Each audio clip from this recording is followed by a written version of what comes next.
Smart পোশাক পরিচ্ছন্নতা, হালকা সুগন্ধি আপনার স্মার্টনেস কেবল অন্যর চোখেই না, আপনার নিজের চোখেও নিজেকে আত্মবিশ্বাসী করে তুলবে। সকালে অফিসে যাবার আগে 10 মিনিট বেশি ব্যয় করুন নিজের পেছনে। দেখবেন সারাদিন নিজেকে প্রেজেন্টেবল আর আত্মবিশ্বাসী মনে হচ্ছে।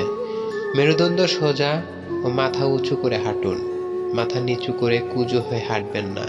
এতে আপনার ব্যক্তিত্ব সম্পর্কে অন্যদের ধারণা খারাপ হবে। সহকর্মী বা বসের নেতিবাচক কথা মনে ধরে রাখবেন না। একটি প্রতিষ্ঠানের কর্তৃপক্ষ কেউ প্রশংসা করে, আবার কেউ ভুল ধরিয়ে দিয়ে কাজ আদায় করতে চেষ্টা করেন।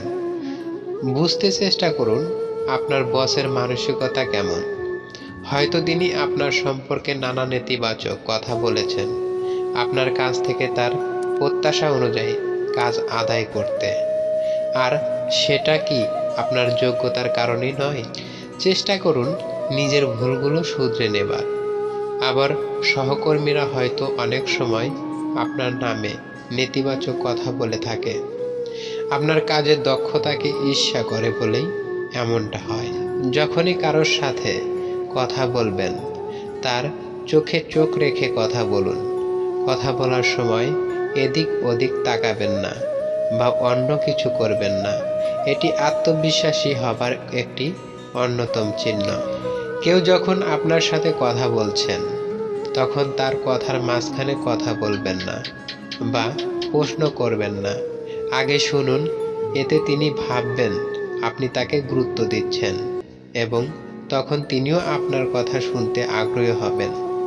কেউ যখন আপনার কথা মনোযোগ দিয়ে শুনবে, আপনার আত্মবিশ্বাস বাড়বে। আমি খুব অগোছালো, ধীরে কাজ করি, অন্যদের মতো ভালো প্রেজেন্টেশন করতে পারি না ইত্যাদি নিজের নেতিবাচক দিকগুলো কখনোই কর্মস্থলে বলতে যাবেন না। নিজের ইতিবাচক দিকগুলো বলুন। এতে আপনার আত্মবিশ্বাস বাড়বে। আবার সহকর্মী বা বসের কাছেও আপনি গ্রহণযোগ্যতা পাবেন। মানুষজনের কথাই কেবল। নিজের অপ্রাপ্তি নিয়ে হতাশায় ভুগবেন না, বরং ভাবুন নিজের প্রাপ্তিগুলো নিয়েও। লিখে ফেলুন একটি ডায়েরিতে আগামীর লক্ষ্য। দেখবেন হারানোর চেয়ে অর্জন আরও সম্ভাবনাময় ভরে উঠেছে আপনার খাতা ও মন। ভাষা, পড়াশোনা বা প্রযুক্তি, যেখানেই আপনার আগ্রহ থাকুক না কেন, দক্ষতা বাড়ান। আপনার পেশাদারি আত্মবিশ্বাসে একটি নতুন পালক যুক্ত হবে, সন্দেহ নেই। যতটা সম্ভব অন্যদের সাহায্য করুন। সমাজসেবা, জাতীয় সংগঠনের সাথে যুক্ত থাকুন। অন্যর উপকার করার মধ্য দিয়ে আপনি নিজের কাছে শ্রদ্ধার পাত্র হয়ে উঠবেন। নিজেকে নিজে বড় ভাবতে না পারলে আপনার আত্মবিশ্বাস কখনোই বাড়বে না।